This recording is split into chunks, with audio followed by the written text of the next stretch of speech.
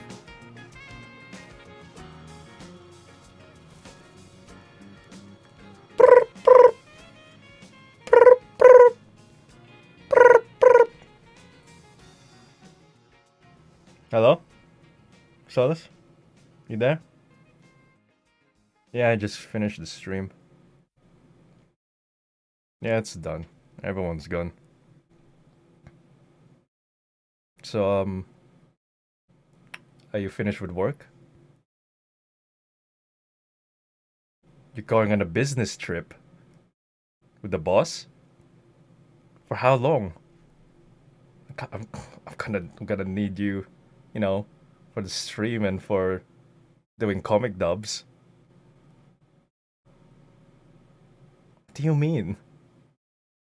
You won't be home for a long time? What? Sorry, this is really sudden. It's just you and the boss for the business trip. All right. No, that's fine. I mean, you know, work's work. I understand. Okay. Yeah. Love you too, honey. All right. Um. Yeah. I'll miss you. All right. Bye.